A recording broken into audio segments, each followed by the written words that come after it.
Europe 1. Elliott Deval et vous. Tout pile 12h33 sur Europe 1. Merci d'être avec nous en direct pour Elliott Deval et vous jusqu'à 13h. Si vous nous rejoignez à l'instant, nouveau volet et nouveau sujet dans cette émission, direction la politique, Elliott. La politique avec les intentions de vote au premier et au second tour de la présidentielle. Alors, on est très loin de la présidentielle, à moins d'un an.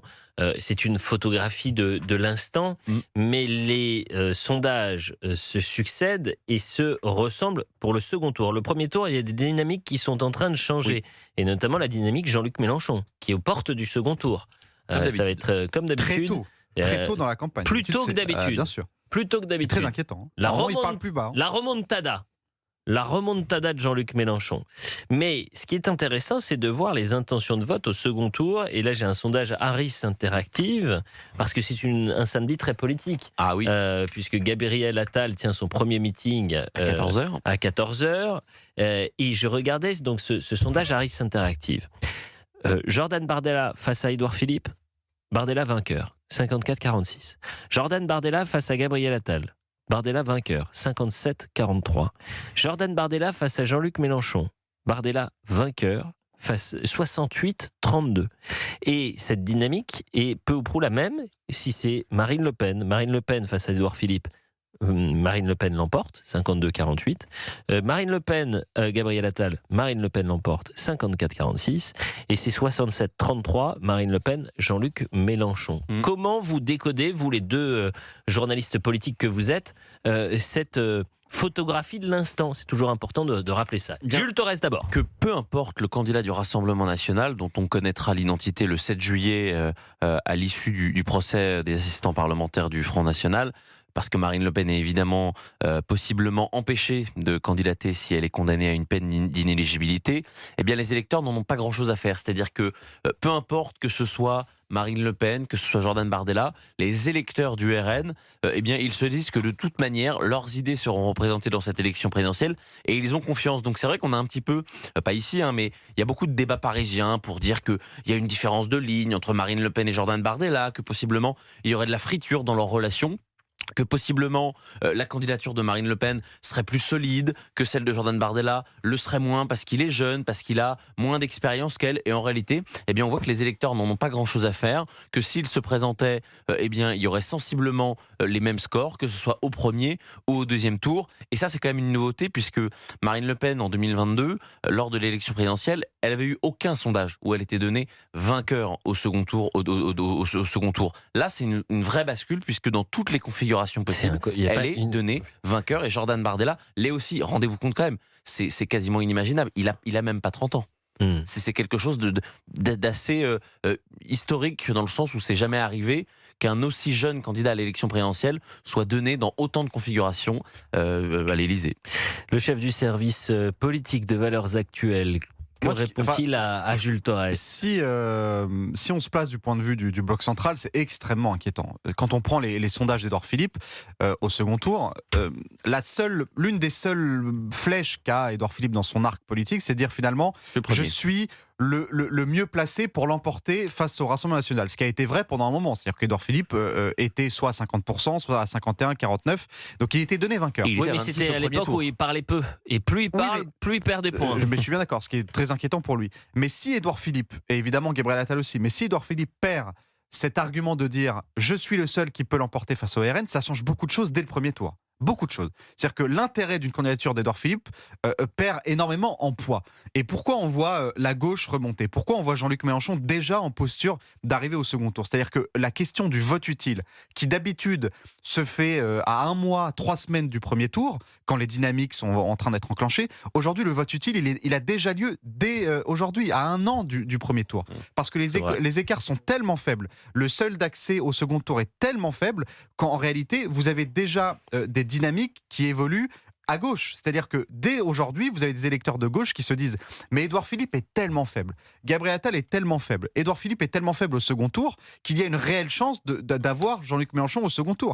Donc on voit que Jean-Luc Mélenchon gagne 4 points en 1 mois, ce qui est complètement inédit pour une candidature de la France Il y a Insoumise personne à un gauche an aussi, avant. Sébastien. Il y a évidemment personne à gauche.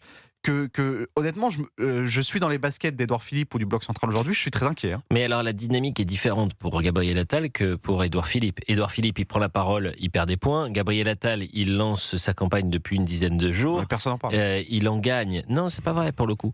Lancer sa campagne Oui. un après-midi où vous allez avoir du tennis et surtout la finale de Ligue des Champions dont on va parler que de ça, Oui. du sport évidemment, mais des conséquences. Oui. Je suis pas certain que d'un point de vue de communication, ce soit le meilleur coup de l'année. Hein. Eh bien, écoutez, vous direz ça au directeur de campagne on connaît d'ailleurs le directeur de campagne de Gabriel Attal. Non, c'est un peu tôt. Il n'y a que le Rassemblement national pour l'instant qui a donné son directeur de campagne. Ce sera Julien Sanchez. Mais les autres partis pour l'instant n'ont pas communiqué. Julien Sanchez, qui était le candidat à Nîmes. Il fut maire de Beaucaire. Il est député européen. Et en effet, il était candidat à Nîmes. Il a failli remporter la mairie de Nîmes. Mais à cause des dissensions entre la liste RN et la liste de droite, eh bien, ils ont réussi à faire élire un maire communiste. C'est déjà directeur de campagne et municipal aussi. C'est son premier grand meeting en tant que candidat. Gabriel Attal a donné rendez-vous en début d'après-midi à ses militants et aux Français. 8 jours après sa déclaration de candidature, le patron du groupe Renaissance lance donc cette campagne qu'il veut permanente. Maëlène Tremollet. Au programme, un discours d'1 heure dans lequel Gabriel Attal abordera les 4 piliers de sa future campagne, l'école, les salaires, les frontières et l'intelligence artificielle. Le tout devant plusieurs milliers de personnes attendues et même quelques ministres, à l'image de Stéphanie Rist à la santé ou Roland Lescure à l'économie par exemple. L'objectif de Gabriel Attal, faire de ce meeting une démonstration de force. Prise en étau entre les multiples candidatures du centre, déjà déclarées ou à venir, et comptable d'un bilan gouvernemental très critiqué, l'ancien Premier ministre fait face à un enjeu double, s'imposer comme la figure du rassemblement au centre-gauche et au centre-droit et incarner dans le même temps une vraie politique de rupture pour éviter d'être vu comme un nouveau Macron. Pourtant, choix calculé ou non, c'est au Parc des Expositions à Paris que le patron de Renaissance donne rendez-vous à ses militants cet après-midi. Le lieu précis choisi il y a 10 ans par un autre candidat à la présidentielle, un certain Emmanuel Macron, pour le premier grand meeting du mouvement En Marche. La seule question que je me pose, que ce soit pour Gabriel Attal et pour Édouard Philippe, comment vont-ils parvenir à se détacher du bilan d'Emmanuel Macron? Impossible. Impossible. C'est impossible. Donc c'est mission impossible pour les deux. Évidemment. Pour Édouard Philippe, ce sera, je pense, plus simple parce qu'il est plus Premier ministre d'Emmanuel Macron depuis 2020. Je vous rappelle quand même que ça a été l'un des seuls, si ce n'est le seul, dans le bloc central à appeler à la démission du président de la République, c'était il y a quelques mois. Et d'ailleurs, à ce titre-là, les relations sont extrêmement glaciales entre Emmanuel Macron et Édouard Philippe, au même titre qu'Emmanuel Macron et Gabriel Attal. Sauf que Gabriel Attal, il était son Premier ministre il y a encore peu. Il détient un parti qui s'appelle aujourd'hui Renaissance, qui va changer de nom, et qui était le parti créé par Emmanuel Macron. Donc ça va être extrêmement compliqué. Et puis surtout, les Français, je pense, ont besoin d'abord de radicalité. Je suis pas sûr que ce soit des candidatures extrêmement radicales. Et ensuite, ils veulent une rupture. Et c'est vrai qu'ils n'arriveront pas, à mon sens, à incarner la rupture que désire un certain nombre de Français. C'est ce qui explique les scores très importants du Rassemblement national. C'est ce qui explique la dynamique montante de Jean-Luc Mélenchon. Les Français, ils ont goûté à 10 ans de macronisme. C'est pas pour en ajouter 5 ans de plus. En tout cas, c'est ce que je crois. Après, vous connaissez le Front républicain comme moi. Vous n'êtes pas à l'abri qu'il y ait une candidature du socle commun, du bloc central, qui émerge face à la lutte contre les dits extrêmes, entre guillemets, et qui, à la fin des fins, vous amène à un candidat du centre qui affronte Marine Le Pen ou Jordan Bardella.